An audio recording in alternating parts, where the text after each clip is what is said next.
காட்டுறேம்மா நேரில் என்னென்ன செக்கு எண்ணெய் வாங்க வந்திருக்கிறேன் அம்மா. செக்கு எண்ணெய் வாங்கிட்டு என்னென்னு காட்டுறேன் நான். இப்போ சொல்லு வாங்கிட்டு வந்துடுறேன். Okay bye. வந்து லைனில் வாங்க.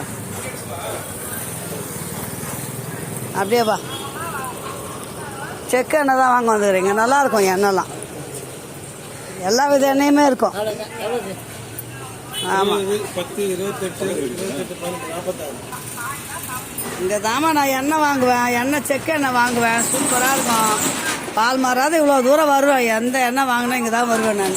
எல்லா வித எண்ணெயுமே இருக்கும் இவர் கையில். பாதி பேர் திட்டிட்டு போறாங்க. ஏன் திட்டுறாங்க? இந்தாங்க குழம்பு வைக்கிற நல்லெண்ணெய்.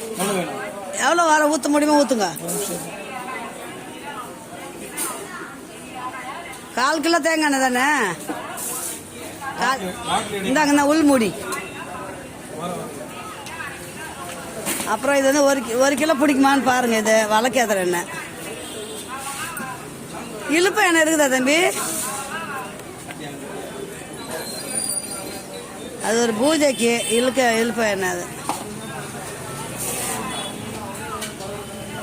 இது வந்து தேங்காய் எண்ணெய். இது அது குழம்பு வைக்கிற நல்லெண்ணெய். கொடுத்தனே ஒரு பாட்டில். இந்த மூடி உள்ள பாட்டில் கொடுத்தனேன்.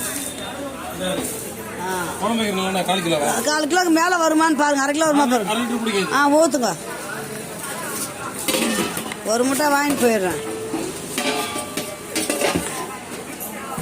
பாத்துக்கோமா அந்த கடையை நல்லா நாம பாத்துக்கோங்க. எண்ணெய் ஒன்று கம்மி நல்ல நியாயமான விலை தான் இருக்கும் இங்க. அங்க பெரிய ஸ்டோர்ல விட இவர்கிட்ட வாங்குறது நமக்கு ஒரு 10 ரூபா கம்மியா தான் இருக்கும். அதுக்கு தான் இங்க வருவேன் நானு. ஆமா ஆமா ஆமா. உங்களை காட்டினா வியாபாரமே ஆகும். கொஞ்சம் திரும்பி பாருங்க இங்க. பாத்துக்கீங்க. சூப்பர் சூப்பரா வியாபாரம். Okay okay. அது குழம்பு நல்லெண்ணெய். இது வந்து வழக்கேத்துற நல்லெண்ணெய் 1 கிலோ. நீங்க மைதா மாவு குத்துட்டீங்கன்னா என்ன பண்றீங்க? வழக்கேத்துற நல்லெண்ணெய்.